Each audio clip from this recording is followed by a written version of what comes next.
Good afternoon, I'm Sean Yao and this is One News Now. 2 of 4 Japanese fugitives have been deported today, while the remaining ones will be sent back to their home country tomorrow. The details from Marlene Alcaide. 2 Japanese fugitives linked to the series of robberies and fraud in Japan have been deported. Toshiya Fujita and Kiyoto Imamura were on handcuffs, wearing bulletproof vests when they left NAIA past 9 in the morning Tuesday. Japanese police, who arrived on Monday night, escorted the deportees. Leaders of a criminal organization in their home country. They have been charged with robbery, fraud, and theft in Japan.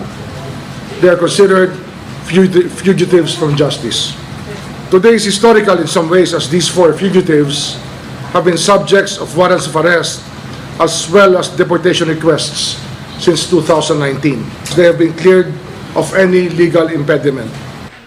Japanese authorities discovered that this group was still operating remotely using an encrypted messaging app from the immigration's detention facility.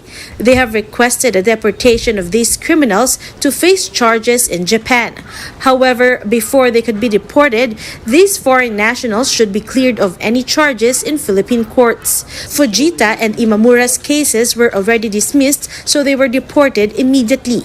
2 other Japanese fugitives remain in the country, Tomonobu Saito and Yuki Watanabe, also known as Luffy, and the alleged ringleader.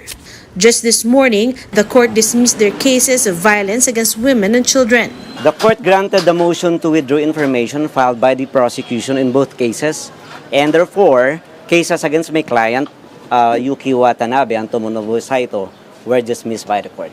We are happy that this case against them are already dismissed. However, private lawyers of the complainants will file a motion for reconsideration. For its part, the Justice Department said Watanabe and Saito will be flown to Japan immediately as they are now cleared for deportation.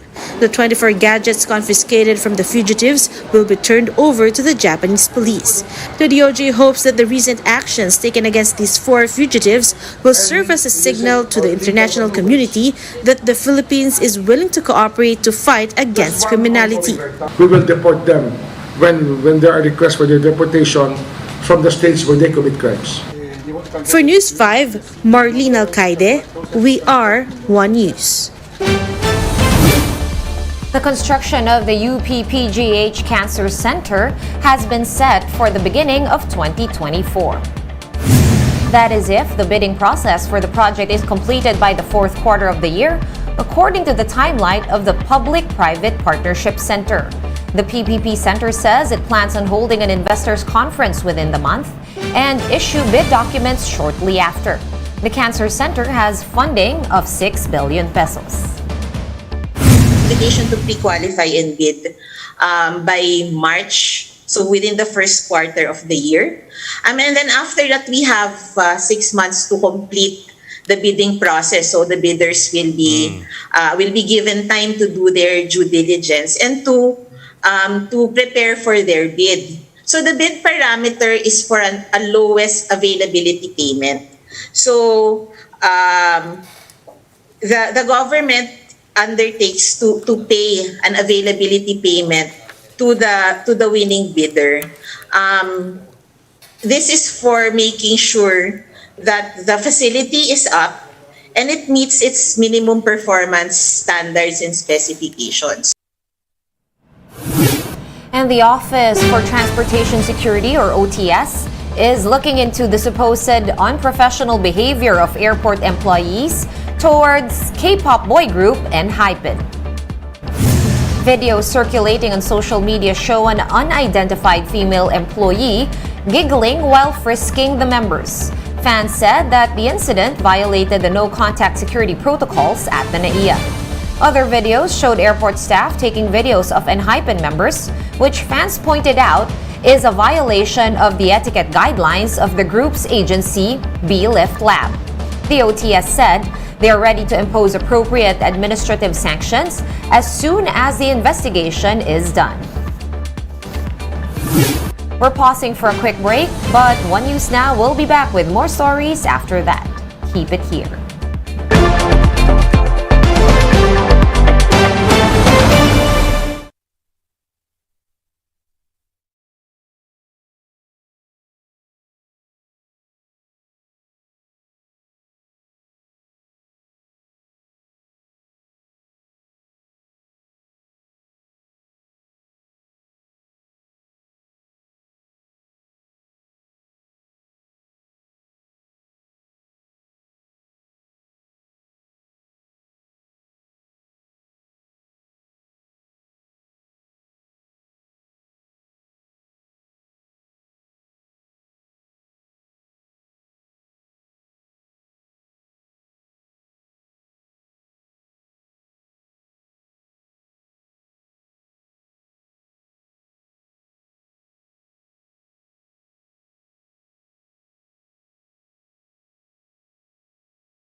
I'm Sean Yao. Retired Court of Appeals Justice Melchor Sadang is the fifth member of the panel that will review the courtesy resignations of ranking PNP officials. Interior Secretary Benhur Abalos made the announcement earlier this afternoon. Sadang completes the five-man committee that also has as members Baguio City Mayor Benjamin Magalong, Police Chief Rodolfo Azurin, former Defense Secretary Gilbert Teodoro, and Isagani Neres from the Office of the Presidential Advisor on Military Affairs.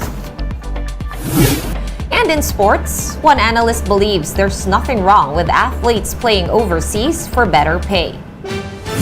Speaking to Agenda, veteran sports journalist Kinito Henson noted that professional players in the PBA are paid a maximum salary of around 420 pesos a month.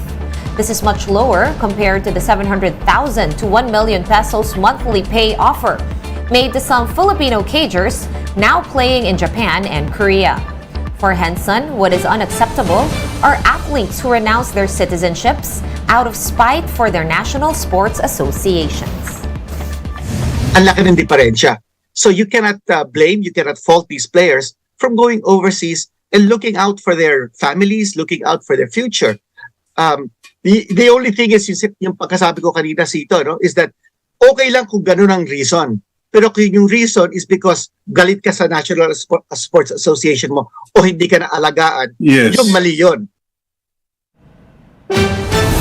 And Senate has adopted a resolution honoring champion gymnast Carlos Yulo. Resolution number 458 lauds Yulo for bringing pride and glory to the country with his victories in several international competitions.